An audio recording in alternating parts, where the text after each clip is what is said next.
வணக்கம், வணக்கம். அருந்தமிழ் உறவுகளே எப்படி இருக்கீங்க?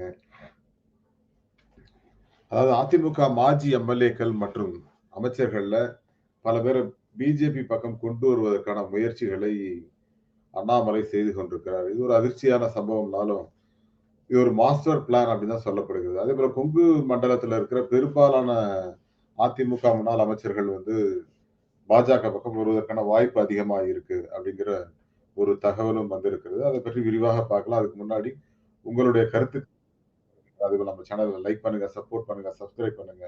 உங்கள் நண்பர்களுக்கும் ஷேர் பண்ணுங்க. அண்ணாமலை அவரோட மாஸ்டர் பிளான். என்ன அப்படி ஒரு பெரிய மாஸ்டர் பிளான் பண்றாரு? அவருடைய நடைப்பயணம் வந்து அடுத்த மாதம் முடிய போகுதுன்னு நெனைக்கிறேன். அடுத்த மாதம் ஒரு 10, 15 தேதிக்கு முடிய போகுது. அதுல முக்கியமா பிரதமர் மோடி அவர்கள் வந்து கலந்து கொள்ளப் போகிறார் அப்படிங்கிற ஒரு செய்தி. சரிங்க. அதுல என்னங்க பெரிய விஷயம்? அவரு நடைப்பயணம் போனாரு. ஒண்ணும் பெருசா இல்ல. அப்படின்லாம் சொல்றாரு. ஆனா சீர்காழி இந்த பகுதியெல்லாம் நடைப்பயணம் போனபோது நெறைய வரவேற்பு இருந்தது அப்படின்னு சொல்லிலாம் பேசியிருக்காரு. பார்த்திருப்பீங்கன்னு நெனைக்கிறேன். பட் அவருடைய எண்ணங்கள் அண்ணாமலை அவருடைய எண்ணம் என்னவாக இருக்கு அப்படின்னா, தன்னுடைய நடைப்பயணத்தின் மூலமாக நம்ம இன்னும் நெறைய விஷயங்கள அனலைஸ் பண்ணுவோம். அதுல குறிப்பா வந்து அ தென் மாவட்டங்கள்லயும், கொங்கு மண்டலத்திலயும் நம்ம வந்து நெறைய விஷயங்கள சாதிக்க முடியும்னு அவர் நம்புறார். குறிப்பா கொங்கு மண்டலத்தில இருக்கிற முன்னாள் அமைச்சர்கள், சிலர் நெறைய மதுரையிலிருந்து ஒரு சில அமைச்சர்கள், அதேபோல இன்னொரு 6, 7 அமைச்சர்கள வந்து தேடி கண்டுபிடிக்கிறார். குறிப்பா ராஜேந்திர பாலாஜி போன்ற பல முன்னாள் அமைச்சர்கள் வந்து பாஜக பக்கம் வர்றதுக்கான வாய்ப்புகள் இருக்கு. அதை வந்து மோடி அவர்கள் அடுத்த 2 வாரத்துல இங்க மீண்டும் வருகிறார். அதாவது அவருடைய நடைபயணத்தை முடித்து வைக்கிற விழால பங்கு கொள்ளப் போகிறார் மோடி அவர்கள். அந்த விழாவிலேயே 2, 3 முன்னாள் அமைச்சர்களோ அல்லது அதிமுகவை சேர்ந்த பல்லாயிரம் பேரை பாஜகவில் சேர்ப்பதற்கான ஒரு வாய்ப்பாக அந்த விழாவை அண்ணாமலை பயன்படுத்திக் கொள்ளுவார் அப்படிங்கிறாங்க. அப்படி நடக்குமேயானால் அது வேற மாதிரி அது அதிமுகவிற்கான ஒரு பின்னடைவை ஏற்படுத்தும் அப்படின்னு சொல்லி எல்லோரும் எதிர்பார்க்கிறாங்க. குறிப்பா கே.பி. முனுசாமி அவர்கள் இன்னைக்கு ஒரு இன்டர்வியூ குடுத்தாரு. சசிகலா அவர்கள், ஓபிஎஸ், டிடிவி தினகரன் இவங்கலாம் வந்து பாஜகவுக்கு ஆதரவு அளித்தாலும், அ அதிமுகவுடைய பலம் அதிகமாகுமே தவிர குறையாது அப்படின்னு இருக்காரு. சரிங்க, முன்னாள் அமைச்சர்கள் பல பேர் இங்க பாஜக பக்கம் வந்தா என்ன ஆகும்? அதுக்கு பதில் சொல்லுங்களேங்கிற மாரி தான் அண்ணாமலை ரொம்ப அமைதியா பார்த்துட்டு இருக்காரு. அதேபோல தேர்தலுக்கு பிறகு பாஜகவோட ஆதரவு யாருக்கு இருக்கும்னு அண்ணாமலை புரிந்து கொள்வார் அப்படின்னு சொன்னாரு கே.பி. முனுசாமி. ஆனால் அண்ணாமலையோட பாயிண்ட் ஆஃப் வியூ என்னவாக இருக்கு அப்படின்னா, அதாவது கல்யாண வீடு அப்படின்னா நான் தான் மாப்பிள்ளையா இருக்கணும். சாவு வீடு அப்படின்னா நான் தான் பொணமா இருக்கணும். அப்படிங்கிற மாரி தான் அரசியல் பண்றாரு அண்ணாமலை. ஸோ அந்த அண்ணாமலையோட அரசியல் அப்படிங்கிறது வந்து அதிமுகவை பலிகடா ஆக்கக்கூடிய ஒரு கட்சியாகத்தான் பிஜேபி இங்க வளர்த்துக் கொண்டிருக்கிறார்.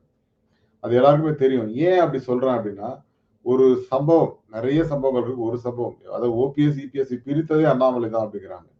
ஏன்னா ஒண்ணு சேர வைக்கிறது அப்படிங்கிறத விட பிரிச்சு ஆண்டால் தான் நாளைக்கு பிஜேபி இங்கே குப்பை கொட்ட முடியும். ஆட்சிக்கு வர முடியும் அப்படிங்கிற ஒரு எண்ணம் அண்ணாமலைக்கு இருக்கிறது. நெறைய பேர் இங்க நம்ம பேசியிருக்கோம். நிர்மலா சீதாராமன் தான் முதல்வர் வேட்பாளர். அண்ணாமலை இல்லே அப்படின்னு சொல்லிட்டு.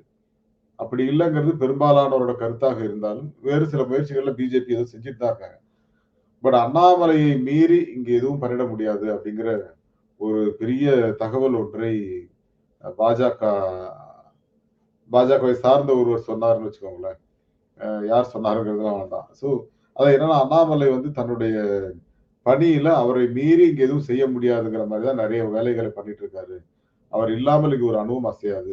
2 முறை இல்ல, 3 முறை இல்ல, 5 முறை கூட அண்ணாமலையை தமிழ்நாட்டின் தலைவராக ஏன்னா 2 வருஷம், 3 வருஷத்துக்கு தலைவர மாத்திக்கிட்டே இருப்பாங்க பாஜகல. இவரை வந்து மாத்த மாட்டாங்க பாருங்க. ஏன்னா கட்சி வளரும் வரை அவர் தான் இங்க தலைவராக இருப்பார். அவரை தவிர வேற யாரும் வந்து இங்க பெருசா பண்ணிட முடியாது. அப்படிங்கிற ஒரு சந்தேகத்தை வந்து எழுப்பியிருக்கிறார்கள். அப்படி நடந்துச்சு அப்படின்னா, அண்ணாமலை கண்டிப்பா ஒரு நீண்ட கால திட்டமாக ஒரு சில விஷயங்கள இங்க பண்ண முடியும் அப்படின்னு நம்புறாரு. ஏன்னா அண்ணாமலை தவிர வேற யாராவது இங்க பாஜகவோட கட்சி தலைமைக்கு வந்தாங்க அப்படின்னா, அது அப்படியே கொஞ்சம் ஸ்லோவாயிடும். அதனால பாஜக தலைமை அதை விரும்பாது. அதனால அண்ணாமலை அவர்கள் தலைவராக நீடிப்பார். இன்னும் 2 முறை கூட நீடிப்பார் அப்படின்னு சொல்றாங்க. ஏன்னா அவருக்கு இது தலைமைக்கு வந்து 1 1/2 வருஷம் ஆச்சு. இந்த ஜூன், ஜூலைல முடியுதுன்னு நினைக்கிறேன் அவரோட இது. திரும்ப ஒரு 2 வருஷம் அவர எக்ஸ்டெண்ட் பண்ணுவாங்க. அப்படிங்கிற மாரி தான் செய்திகள் போகுது. அண்ணாமலை அவர்களோட அரசியல் கொங்கு மண்டலத்தில கொஞ்சம் அதிகமாவே இருக்கு. கொங்கு மண்டலத்தில் இருக்கிற 2, 3 அமைச்சர்களையும், முன்னாள் எம்.எல்.ஏக்கள் சிலரையும் கட்சி பாஜகவுக்கு கொண்டு வருவதற்கான முயற்சிகள்ல ஈடுபட்டிருக்காரு. அது வெற்றி பெறும் அப்படிங்கிற மாரி தான் எல்லாருமே சொல்றாங்க. காரணம் என்ன அப்படின்னு கேட்டீங்கன்னா, எந்த ஒரு இடத்துலயும் அண்ணாமலை வந்து சுணக்கமாக இருந்ததில்லை. இப்ப இபிஎஸ்க்கு ஏன் அவர் பிடிக்காம போச்சு அப்படின்னா, அவருடைய அயராத உழைப்பு. அந்த அயராத உழைப்பு பாஜகவை எங்கே தமிழ்நாட்டுல மிகப்பெரிய ஒரு அளவுல வளர்த்துருமோ அப்படிங்கிற பயத்துல தான் ஒதுங்கி கொண்டார் எடப்பாடி பழனிசாமி அவர்கள். அதனால அவருடைய நம்பிக்கை அப்படிங்கிறது வந்து வேறு மாதிரியாக இருக்கிறது. அவருடைய அதாவதுங்க நீங்க ஒரு கிணத்துல கல் எறிஞ்சுக்கிட்டே இருந்தா என்ன ஆகும்? ஒரு நேரத்துல கல்லு தீர்ந்து போயிரும். இல்லாட்டி தண்ணி வந்து மேல வந்துரும். வாய்ப்பு தான். ஸோ இந்த மாதிரியான ஒரு விஷயத்த தான் அண்ணாமலை பண்ணிட்டு இருக்காரு. அதனால அவருக்கு அவரோட உழைப்புக்கு பலன் கிடைக்கும் அப்படிங்கிறது எல்லோருடைய நம்பிக்கை. ஆனா என்ன பொறுத்தவரைக்கும் அண்ணாமலை அரசியல் அப்படிங்கிறது அடுத்த 10 ஆண்டுகளுக்கு ஏதாவது பண்ணாதான், அட்லீஸ்ட் 2036லயாவது ஒரு எதிர்க்கட்சி தலைவராக முடியும். ஸோ கிட்டத்தட்ட ஒரு 10 வருஷத்துக்கு அவரால ஒண்ணும் பெருசா பண்ண முடியாது.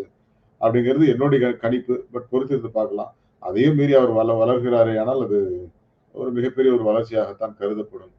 ஸோ அந்த வகையில அண்ணாமலை என்ன மாதிரி வேலை செய்ய போறார்? அதிமுகவுடைய முன்னாள் அமைச்சர்களை நிஜமாவே அந்த விழாக்கள்ல அ பாஜகவோடு சேர்த்து வைக்க போறாரா? அவருடைய அரசியல் என்ன மாதிரி இருக்க போகிறது என்று பொறுத்திருந்து பார்க்கலாம். பட் நிச்சயமா ஒரு நல்ல விஷயம் நடக்க போகுது பாஜகவுக்கு அப்படிங்கிறது மட்டும் தெரியுது. ஏன்னா, அந்த அளவுக்கு கடுமையான உழைப்பை அவர் கொட்டிக் கொண்டிருக்கிறார் அப்படிங்கிறது தான். நான் ஒரு திமுக அனுதாபியாக இருந்தாலும் அதை ஏன் சொல்றேன் அப்படின்னா, என்னுடைய கருத்துல நம்ம ரிவ்யூவரா பொலிட்டிக்கல் ரிவ்யூவரா நடக்கிற உண்மைகளை சொல்லி ஆகணுங்கிறது தான். நீங்க யாருடைய கட்சி எந்த கட்சி ஆதரவாளராக இருந்தாலும் இந்த விஷயங்கள உண்மையை நம்ம சொல்லித்தான் ஆக வேண்டும். அதுக்கேத்த மாதிரி திமுகவோ அல்லது அதிமுகவோ தங்களுடைய அடுத்த கட்ட நடவடிக்கையை எடுத்துக்கொள்ள வேண்டும் அப்படிங்கிறது என்னுடைய எச்சரிக்கையாக நான் இங்கே சொல்ல கடமைப்பட்டிருக்கு. இந்த இடத்துல இது நிகழ்ந்து கொண்டிருக்கிறது அப்படிங்கிறத நம்ம சொல்லித்தான் ஆக வேண்டும். ஸோ அதான் நான் இங்க சொல்லியிருக்கேங்கிறத மறக்காம ஞாபகப்படுத்துறேன் எல்லாருக்கும். ஸோ நன்றி மக்களே. Thank you all. ஸோ எல்லோரும் நம்ம சேனலை லைக் பண்ணுங்க, சப்போர்ட் பண்ணுங்க, சப்ஸ்கிரைப் பண்ணுங்க.